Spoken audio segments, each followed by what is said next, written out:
Alrighty, welcome back everyone. We just talked about that issue with the CFP. The bye weeks have been making people a little bit angry and definitely something that they're going to have to address as we get into this offseason and likely a couple of years down the road, but definitely something that they're going to look into, and we'll see if those bye teams can have a little bit better of a time this next time around. But let's talk about the SEC. Is the SEC dead? Anthony says no. I tend to agree with him, but let's get into a couple of reasons why the SEC has kind of found their way back to the pack just a little bit and what could possibly happen as we move forward to the future for the SEC, because I don't think many people believe that the SEC is just going to go away, that they're just going to fade into oblivion and not be a big conference in this sport anymore. Now, one big thing to talk about, the Big Ten does sit at 9-5 in the bowl season thus far, two teams in the Final Four, obviously, with Penn State and Ohio State. Meanwhile, the SEC is 8-6. One team in the Final Four, that's the newbie Texas, and a lot of people have been saying that's pretty much a Big 12 team. Understand where that's coming from, understand why people are making that argument. You had Illinois win over South Carolina, you had Michigan beat Bama, you had Ohio State beat Tennessee, and everyone started doing victory laps. And I fully understand why. There were SEC teams at the end of the year that were getting on my nerves, if I'm being totally honest with you. But it's going to be really interesting to watch what happens. I've been very clear about this. The right teams got in, that's no question, and they definitely proved me. South Carolina and Alabama did me a very good favor by proving me right on that one. But at the end of the day, it's going to be really interesting to see what happens the rest of the way. Is the SEC going to continue to fade and the Big Ten going to take over the sport for the next 20 years? Or is it going to be a little bit bouncing back and forth? But first, let's talk about the kind of the reasons for the SEC sliding down the scales just a little bit here. This is obviously one of them. There's no doubt about that. The NIL part of this is going to play a huge factor in why the SEC is not dominating over the sport anymore. I do think the one place that I kind of diverge from some people is the SEC was the only person doing it before NIL was introduced. I can almost promise you that was not the case. There were people in absolutely every single conference that had the ability to leverage money maybe they shouldn't have been leveraging to get certain guys on their roster. Whether you want to talk about the powerhouses like Ohio State, that has been very much at the top of the sport for a very long time, whether you want to talk about Michigan, who has plenty of money in their back pocket. Texas has been doing this for years, I have to imagine. I don't want to make any aggressive allegations, but at the end of the day, I think we all understand that NIL was just introduced a couple of years ago, but the reality of it was happening quite a bit before. So I think the SEC probably led the charge in that. I think the SEC probably had the most teams that had the most revenue to play around with, and that's for a number of different reasons. Mainly because when you come down to the Southeast, I've lived here my entire life. College football is a little bit different. NFL is not the winner here. NBA is not the winner. Any other sport is not the winner here. It is college football. So more fans are more involved there. The media is more involved there because the fans are more involved. So there's a little bit back and forth. The SEC has been able to do this for so long because the SEC has been the best conference, because the SEC has the most interest, because the SEC makes the most money. So it's kind of gone back and forth. It's been kind of a rotating theme for a very long time. Then NIL was introduced into the game, and everyone had the ability to say to their fans, you give us X amount of money, that money's going straight towards, getting better players for this team, getting us to a national championship type level. More fans are going to be willing to do that. More fans are energized to do this. Where you talk about SMU raised a ton of money this past offseason. Indiana, the exact same. I believe $13 million was the number that they came up with. So the reality is, you had a time before the last 5 years, let's say, you had a time where some teams were actively, I don't want to say actively paying players, but were engaging in that activity is the way that I'll put it for the time being. But and the majority of those were in the SEC. Not all of them were in the SEC. I can almost promise you, Ohio State, Penn State, Texas, USC, all of those teams were absolutely in this conversation as well. So while the SEC absolutely got the most out of the pre-NIL era, I think it could have been for different reasons than just the money factor of that. Definitely did help him out quite a bit. I won't lie about that, though. Then you got the transfer portal. When you talk about the guys that used to be in that Alabama or that Georgia room, I think you got to look at them and say, if you were looking at them, let's say, 10 years ago, I think is probably the best way to put this, is you would look at the backups or the third stringers for Georgia or Alabama, and you'd say, those guys are better than the starters for Mississippi State or for Notre Dame at different respects throughout the last little bit. And that's just no longer the case. That's no longer going to be the case. Players having the freedom and the ability to jump around and play around with the portal and see where they want to end up has kind of taken that away for Georgia. You get to that second level, and not quite as talented as it used to be. Still very talented kids and still littered with 5 and 4-star talent, but the reality is that gap between the first and second stringers is a little bit stronger, or a little bit bigger than it was 5 years ago, 10 years ago for a Georgia or for Alabama. And the teams that are benefiting are a Notre Dame that's getting a couple of transfers like Riley Leonard to help them out on their way, or like an Indiana that got a ton of guys from JMU. Obviously, a little bit different situation there, and we'll talk about that here in a second. But a lot of different things have played into this. The transfer portal has just taken away the margin for error. There's no ability for Georgia to say, well, we can get a couple of guys injured, no big deal. We'll be able to trot out our second strings and still dominate these guys.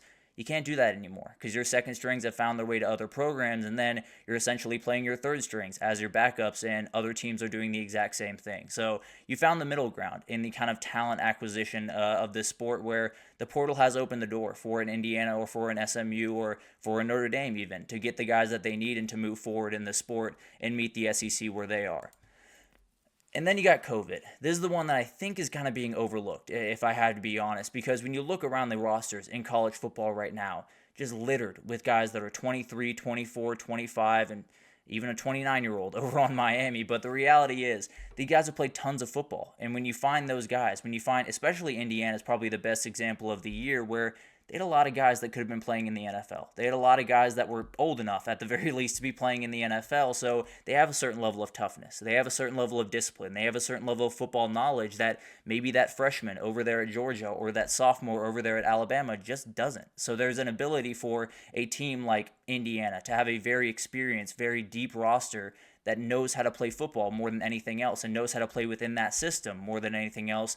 And we saw that this year. They took advantage of the opening that they had, and they dominated the teams that they were supposed to dominate because they had that prerequisite ability to say, I know what this situation calls for because I've played a lot of football in my life. So COVID really opened a door for a lot of these teams. I don't know if it'll be slammed shut afterwards because of NIL, because of the transfer portal, but it absolutely did give them a little bit of ability to some of these teams just scale at the very right moment. Indiana probably the main among them, if I'm being totally honest, but that absolutely played a part, at least in this year, in the last couple of years, with the SEC just finding their way back to the pack just a little bit. But then you have to talk about what the future could hold, because the reality is there's a lot of different things that could possibly happen as we move forward in this sport, and a lot of different ways that the SEC will try to do this very thing. The SEC very well could bounce back up to the top. I think there's a very real possibility that in 2023, 2024, we look back and say the Big Ten had a really nice run there, and then the SEC took back over. And I think you could look across the board and see a number of different teams that could possibly make that happen. Texas could very well be the top team in the country going into 2025 with Arch Manning. I saw some people rank them there, so could very well be that number one team. Georgia could find more offensive talent. We'll talk about that here in a second. They definitely did this past weekend, but definitely could elevate right back to where they used to be. Maybe not that level, but definitely still to the upper echelon of the sport. Bama could very well find their stride with the right quarterback. Then you have Florida, South Carolina, Auburn, many other teams that might be a little bit on the outside looking in right now. The right things click at the right time, especially down there in Gainesville, Florida. I think it could be a special year in 2025. So that very well could happen. Now, you do look at the Big Ten in 2025, and you see Ohio State going to be really good, going to have the talent, definitely have a lot of guys leaving, but let's be honest, Ohio State's going to be plenty fine when it comes to talent. Penn State, if Drew Aller does come back, which there's been a little bit of talk back and forth there, they're going to be an elite team. There's no doubt about that. They're going to be an elite team with that quarterback. Oregon, if Dante Moore is the guy that they're making him out to be, they're going to be more than fine. They're going to be right up to the top of the sport. And then you do have Illinois. You do have Indiana. You have Michigan with Bryce Underwood coming in. So I would lean that the Big Ten is going to be the best conference in 2025. But as we saw this year, I thought that the SEC was the best conference in 2024. That didn't end up being the case. So I think it is a little bit of a back and forth, and could very well be the SEC bounces right back up to the top, and it's really not all that far-fetched. When you look at the Power 4 win-loss records against other Power 4 conferences, SEC still has the cake here. They're still 10-5 against other conferences. ACC 8-9, Big 10 6-7, Big 12 5-8. So the SEC is doing more than fine. They're not far from the top by any means. They're at the very worst the second best conference in the country, and I think they are right now. But at the end of the day, they could very easily just jump back up to the top next year and stick there for quite some time.